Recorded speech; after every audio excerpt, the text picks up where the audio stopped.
Napapansin ba ninyo na parami ng parami ang bagong sasakyan na may ADAS o Advanced Driver Assistance System, Adaptive Cruise Control, Lane Keeping Assist, Automatic Emergency Braking, Blind Spot Warning, Traffic Jam Assist, at iba pa. Sa mga bagong sasakyan na inilabas ngayong 2026, mas nagiging karaniwan na ang ganitong technology. Maganda ang mga feature na ito dahil maaari sila makatulong sa driver. Pero may isang bagay tayong hindi dapat kalimutan. Driver assistance ito, hindi automatic driver. Kaya narito ang top 5 na mga dapat tandaan sa paggamit ng ADAS. Number 5, alamin muna kung ano talaga ang kayang gawin ng system. Hindi lahat ng ADAS ay pare-pareho. May adaptive cruise na kumukontrol lamang sa bilis at distansya. May lane keeping na nagbibigay lang ng steering assistance. May automatic emergency braking naman na maaaring kumilos kapag may nakitang panganib sa harapan.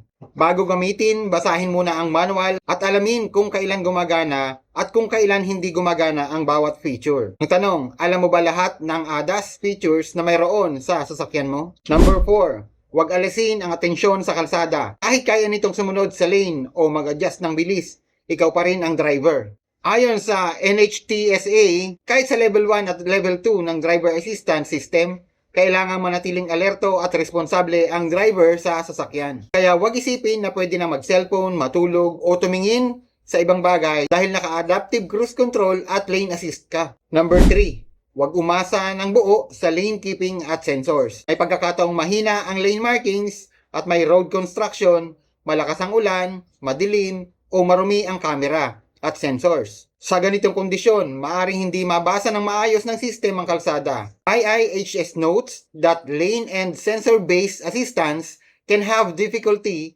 with poor markings, low light, and bad weather. Kaya hawak pa rin sa manibela at mata pa rin sa daan. Number 2, huwag hintayin ang automatic emergency braking bago ikaw ang promeno. Ang AAB ay backup safety feature. Kapag nakita mo ng may pedestrian, motorsiklo, o sasakyang huminto sa harapan, ikaw ang unang dapat kumilos. Huwag mong subukan kung automatic bang pepreno ang sasakyan.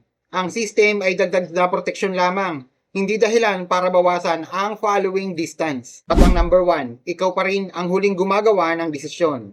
Ito ang pinakamahalaga. Maaaring mag-warning ang blind spot monitor kahit sa tingin mo ay maluwag. Maaaring mag-steer ang lane assist, maaaring mag-adjust ang bilis ng adaptive cruise. Pero ikaw pa rin ang nakakakita sa kabuang sitwasyon at ikaw pa rin ang responsable sa ligtas na pagmamaneho. Technology should support good driving, not replace good driving. Mga ka-driver, malaking tulong ang ADAS at patuloy itong gumaganda sa mga bagong sasakyan.